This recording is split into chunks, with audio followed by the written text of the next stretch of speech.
प्यारे बच्चों, जैसे कि हमने शुरू किया हुआ है 12वीं कक्षा की माइक्रो इकोनॉमिक्स का पाठ 7 उत्पादन के नियम, जिसके अंदर हम विस्तार से चर्चा कर रहे हैं कारक के प्रतिफल के नियमों पर। हमने कारक के प्रतिफल के सभी नियम, बढ़ते प्रतिफल का नियम, घटते प्रतिफल का नियम, समान प्रतिफल का नियम आदि विस्तार से किए हैं। अब हम करेंगे कारक के प्रतिफल के इन नियमों के लागू होने के कारण कि कारक के ये नियम, बढ़ते प्रतिफल का नियम, समान प्रतिफल का नियम और घटते प्रतिफल का नियम लागू क्यों होते हैं। जैसा कि हमने देखा कि कारक के प्रतिफल के नियमों के लागू होने के कारण है उत्पादन का स्थिर साधन। उत्पादन के स्थिर साधन के साथ साथ जैसे जैसे परिवर्तनशील साधनों या कारकों को लगाया जाता है, तो इसी के कारण अल्पकाल में घटते, बढ़ते और समान प्रतिफल के नियम लागू होते हैं। अब हम यहाँ पर कारक के बढ़ते प्रतिफल के नियम के लागू होने के कारणों का अध्ययन करेंगे, घटते प्रतिफल और समान प्रतिफल के नियमों के लागू होने को भी जानेंगे कि क्यों लागू होते हैं। तो सबसे पहले हम बात कर रहे हैं कारक के बढ़ते प्रतिफल के नियम के लागू होने के कारण, जिसके अंदर हमारा पहला पॉइंट आता है स्थिर साधन का पूर्ण प्रयोग। क्योंकि हम जानते हैं कि कारक के नियमों में स्थिर साधन का बहुत ज़्यादा महत्वपूर्ण स्थान है, क्योंकि इसी के कारण ये नियम लागू होते हैं। तो सबसे पहला पॉइंट आ जाता है स्थिर साधन का पूर्ण प्रयोग। उत्पादन की प्रारंभिक अवस्था में जब हम स्थिर साधन के साथ है परिवर्तनशील साधनों या कारकों का प्रयोग करते हैं, तो परिवर्तनशील साधनों जिसमें श्रम लिया जाता है की मात्रा कम होने के कारण स्थिर साधन की उत्पादन क्षमता का पूर्ण प्रयोग नहीं होता। ये हम कह सकते हैं कि शुरू में स्थिर साधन का अल्प प्रयोग होता है। जैसे कि मान लेते हैं किसी मशीन के ऊपर एक आदमी काम करता है, तो उस मशीन की उत्पादन क्षमता का पूरा प्रयोग नहीं होता। अगर उसके ऊपर 2 आदमी लगाए जाते हैं तो उसकी उत्पादन क्षमता का कुछ प्रयोग होने लग जाता है। अगर हम एक उदाहरण लें कि मान लो एक जगह पर एक मजदूर काम कर रहा है और उसके पास स्थिर साधन है एक कसी और एक तसला या 2 तसले। तो श्रमिक के पास स्थिर साधन हुए एक कसी और 2 तसले। अब वो क्या करता है कि एक तसले मिट्टी भरेगा, उसको उठाएगा, लेकर जाएगा और उसको डाल करके आएगा। इतनी देर में कसी और एक तसला वहां पर बेकार पड़े हैं। लेकिन जब दूसरे आदमी को लगा लिया जाता है तो उस कसी का इतने समय में प्रयोग होता रहता है, क्योंकि इतने में एक श्रमिक मिट्टी का तसला डाल करके आता है, इतने में उसको दूसरा तसला भरा हुआ मिलता है और उसे काम जल्दी होता है। और जो स्थिर साधन है उनका भी निरंतर प्रयोग हो रहा है, जिससे उत्पादन क्षमता बढ़ती है और उत्पादन बढ़ता है। इसलिए आरंभिक अवस्था में परिवर्तनशील कारक की अतिरिक्त इकाइयों का प्रयोग करने के फलस्वरूप कुल उत्पादन में वृद्धि होती है। अन्य शब्दों में हम कह सकते हैं कि परिवर्तनशील कारक की सीमांत उत्पादकता बढ़ने लगती है। कारक के बढ़ते प्रतिफल के नियम के लागू होने का दूसरा कारण है परिवर्तनशील कारक की कुशलता में वृद्धि। परिवर्तनशील कारक जैसे श्रम की अतिरिक्त इकाइयों का प्रयोग करने से हमारे पास श्रमिकों की संख्या बढ़ जाती है, जिससे श्रम विभाजन संभव हो जाता है। अर्थात अगर श्रमिकों की संख्या कम होगी तो एक ही श्रमिक को कई काम करने पड़ते हैं। इससे हो सकता है उसको वह काम भी करना पड़े जिसमें वह दक्ष ना हो अथवा उसकी रुचि ना हो। इससे उत्पादन की वृद्धि धीमी होती है। लेकिन श्रमिकों की संख्या बढ़ने से श्रमिकों में काम का बंटवारा हो जाता है, जिससे श्रमिकों को उनकी दक्षता व रुचि के अनुसार काम दिया जाता है। इसे ही श्रम विभाजन कहा जाता है। जब किसी भी आदमी को उसकी रुचि के अनुसार और उसके कौशल के अनुसार, कुशलता के अनुसार काम दिया जाएगा तो कम समय में ज्यादा काम कर पाएगा। इस तरह से अधिक श्रमिक होने की दशा में सभी श्रमिकों को उनकी कुशलता और उनकी रुचि के अनुसार काम दिया जा सकता है, जिससे काम होने की गति बढ़ती है, उत्पादन बढ़ता है। इस तरह श्रम विभाजन से श्रमिकों की कार्य कुशलता बढ़ती है तथा सीमांत उत्पादकता भी बढ़ जाती है। तीसरा है कारक के बढ़ते प्रतिफल के नियम के लागू होने के कारण कारकों में उचित समन्वय। यानी कि एक मशीन पर जब उस मशीन की उत्पादन क्षमता के अनुसार श्रमिकों को लगाया जाता है तो इससे उनमें एक तालमेल बन जाता है। जैसे मैंने उदाहरण लिया कि मान लो एक कसी और 2 तसले हैं, तो अगर 2 श्रमिक लगते हैं तो एक श्रमिक उसको भरता रहता है। जब दूसरा श्रमिक आता है तो उसको एकदम से दोनों मिलकर के उठा लेते हैं, जिससे मेहनत भी कम लगती है और समय भी कम लगता है। फिर जब वो श्रमिक उसको डालकर आता है तो उसे आगे फिर काम तैयार मिलता है, फिर दोनों मिलकर उसको उठाते हैं, जिससे काम करने की गति बढ़ जाती है और तालमेल भी बढ़ जाता है। इस तरह से हमने देखा कि कारक के बढ़ते प्रतिबल के नियम के लागू होने के कई कारण हैं और जाना कि कारक के बढ़ते प्रतिबल का नियम क्यों लागू होता है। इसी तरह से आगे हम करेंगे कारक के समान प्रतिफल के नियम के लागू होने के कारण। कारक के समान प्रतिफल के नियम का लागू होना एक आदर्श अवस्था कहा जाता है, क्योंकि यह एक ऐसी अवस्था है जिसके बाद कारक के घटते प्रतिफल के नियम लागू होने शुरू हो जाते हैं। इसके भी कुछ कारण हैं, जैसा कि पहला कारण है स्थिर साधन का अनुकूलतम प्रयोग। परिवर्तनशील कारक की अधिक इकाइयों का प्रयोग करने से उत्पादन में वृद्धि होती है। तो एक ऐसी भी स्थिति आ जाती है जब स्थिर कारक के साथ लगाए गए परिवर्तनशील कारकों का प्रयोग या संयोग एक आदर्शतम संयोग होता है और उन साधनों का अनुकूलतम प्रयोग होने लगता है। इस अवस्था में परिवर्तनशील कारक का सीमांत उत्पादन अधिकतम होता है, इसके बाद कम होना शुरू हो जाता है और स्थिर रहता है। जब पहली इकाई लगाएंगे, मान लो पहली इकाई लगाई 10 इकाई का उत्पादन हुआ, दूसरी लगाई 20 का उत्पादन हुआ, तीसरी लगाई 30 का उत्पादन हुआ, 4 इकाइयां लगाई तो 40 का उत्पादन हुआ।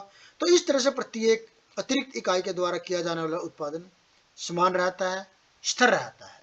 इसके बाद जब अतिरिक्त साधन लगाएंगे तो इससे सीमांत उत्पादन कम होना शुरू हो जाएगा। आदर्श कारक अनुपात, जैसे कि मैंने पहले ही बात करी कि यह स्थिर और परिवर्तनशील साधनों के बीच एक आदर्श कारक अनुपात होता है, क्योंकि इसके बाद सीमांत उत्पादन गिरना शुरू हो जाता है और एक आदर्श संयोग होता है स्थिर साधनों और परिवर्तनशील साधनों में। तो जब स्थिर साधन तथा परिवर्तनशील साधन का आदर्श अनुपात में प्रयोग किया जाता है तो समान प्रतिफल की स्थिति लागू होती है, समान प्रतिफल का नियम लागू होता है। इसके बाद तीसरा हमारा कारण आता है परिवर्तनशील कारक का कुशलतम प्रयोग, यानी कि ये एक ऐसी स्थिति होती है जहां परिवर्तनशील कारक का कुशल प्रयोग होता है। जब स्थिर साधन के साथ परिवर्तनशील कारक की बढ़ती इकाइयों का प्रयोग किया जाता है तो एक ऐसी स्थिति आती है जिसमें सबसे अधिक उपयुक्त श्रम विभाजन संभव होता है।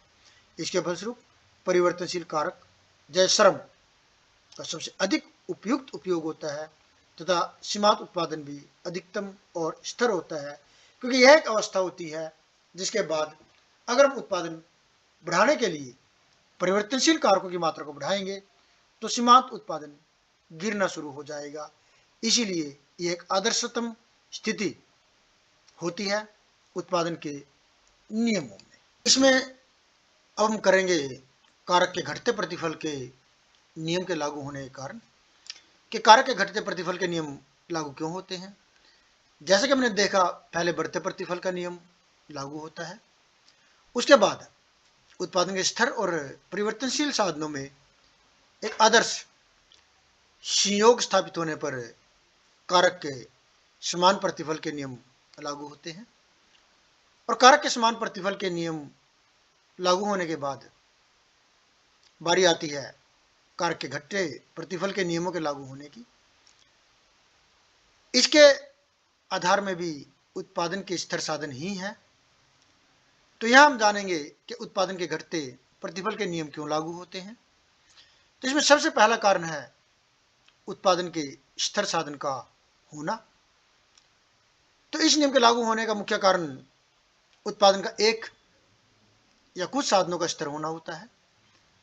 जैसे जैसे इसके साथ घटते बढ़ते साधनों की मात्रा बढ़ाई जाती है, तो बंधे साधन का अनुपात परिवर्तनशील साधनों की तुलना में कम होता चला जाता है, जिससे एक सीमा के बाद उत्पादन घटने लगता है।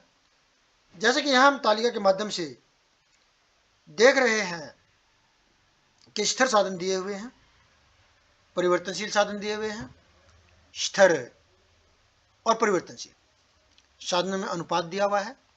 फिर परिवर्तनशील साधन के साथ स्थिर साधन का अनुपात हमने दिया है, ताकि हम ये जान सकें कि जैसे जैसे परिवर्तनशील साधनों की मात्रा बढ़ाई जाती है, तो स्थिर साधनों का अनुपात उसके साथ साथ कम होता चला जाता है। और जब स्थिर साधन एक परिवर्तनशील साधन को कम मात्रा में मिलेगा, तो उत्पादन कम ही मिलेगा, कम ही होगा। जैसे कि हम यहां देखते हैं कि यहां स्थिर साधन दिए हुए हैं, एक ही है। परिवर्तनशील साधन दिए हुए हैं, 1 2 3 है। स्थिर और परिवर्तनशील कारक का अनुपात जब हम देखते हैं, तो एक स्थिर साधन के साथ पहले एक परिवर्तनशील कारक लगाया जाता है, फिर एक स्थिर साधन के साथ 2 परिवर्तनशील कारक लगाए गए हैं, फिर स्थिर साधन की एक इकाई के साथ 3 परिवर्तनशील कारक लगाए गए हैं। लेकिन अगर हम परिवर्तनशील कारक के साथ स्थिर साधन का अनुपात देखें, तो पहले एक स्थिर कारक के साथ एक परिवर्तनशील कारक था, यानी कि परिवर्तनशील कारक की एक इकाई को स्थिर कारक की पूरी एक इकाई मिल रही थी, जिससे वो उत्पादन ज्यादा कर पा रहा था। लेकिन उसके बाद उत्पादन के परिवर्तनशील साधनों की 2 इकाइयों को एक ही स्थिर साधन की इकाई मिली है, जिससे परिवर्तनशील साधन के हिस्से में केवल स्थिर साधन की आधी इकाई ही आई है, यानी कि उसके पास उत्पादन करने के लिए कम स्थिर साधन है। इसी प्रकार जब एक स्थिर साधन के साथ परिवर्तनशील कारक की 3 इकाइयां लगाई जाती है, तो यहां एक परिवर्तनशील कारक के हिस्से में स्थिर साधन की एक इकाई का मात्र तीसरा हिस्सा ही आया है, यानी कि उसके पास उत्पादन करने के लिए बहुत कम स्थिर साधन का भाग आया है, जिससे उत्पादन घटने लगता है। इसी तरह से दूसरा कारण है अपूर्ण कारक स्थानापन्नता। श्रीमती जॉन रॉबिन्सन के अनुसार घटते प्रतिफल के नियम के लागू होने का मुख्य कारण साधनों में पाई जाने वाली अपूर्ण स्थानापन्नता है। एक कारक के स्थान पर दूसरे कारक का पूरी तरह प्रयोग नहीं किया जा सकता, इसलिए जब किसी स्थिर साधन का इष्टतम या अधिकतम प्रयोग होने लगता है, तो हमारे पास ऐसी कोई तत्कालीन या वर्तमान में तकनीक नहीं है जिससे हम उस स्थिर साधन के स्थान पर किसी उच्च उत्पादन करने वाले स्थिर साधन का स्थानापन्न कर सके, उसको लगा सके, जिसके कारण परिवर्तनशील कारकों का स्थिर कारकों के साथ अनुपात या तालमेल उचित नहीं होता या स्थिर नहीं होता, जिसके कारण परिवर्तनशील कारक का सीमांत उत्पादन कम होने लगता है। अगर हमारे पास स्थिर कारक का कोई जब स्थिर कारक की उत्पादकता अधिकतम होने लगती है या अधिकतम उत्पादन वो करने लग जाता है, अपने उच्चतम उत्पादन के स्तर पर स्थिर कारक पहुंच जाता है, तो यदि हम उस समय कोई उससे अधिक उत्पादकता वाला स्थिर कारक उसकी जगह स्थानापन्न कर दे, तो परिवर्तनशील कारक का सीमांत उत्पादन बना रहेगा।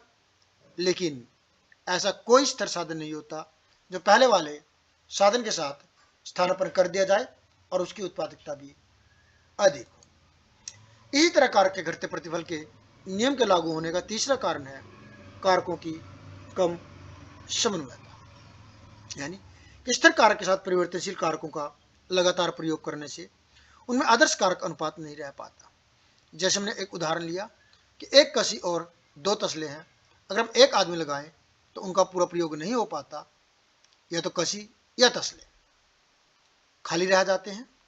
जब 2 उत्पादन के कारक लगाए जाते हैं, 2 श्रमिक लगाए जाते हैं, तो कसी और तसले उनका कुछ ज़्यादा प्रयोग होता है पहले की तुलना में। फिर अगर हम 3 श्रमिक लगाएं तो हो सकता है उनका प्रयोग पहले से और ज़्यादा होने लग जाए।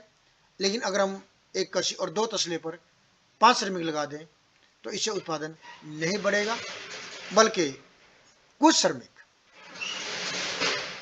फिजूल में वहां पर खड़े रहेंगे और इससे पूरा काम नहीं हो पाएगा, जिससे उत्पादन कम होगा। ये हम कह सकते हैं कि स्थिर साधनों पर परिवर्तनशील कारकों का बोझ बढ़ जाएगा, जिससे उत्पादन घटने लगेगा। अब प्रश्न उठता है कि कारक के घटते प्रतिफल के नियम का लागू होना, मतलब क्या ये अवश्य लागू होगा? इसको टाला भी जा सकता है।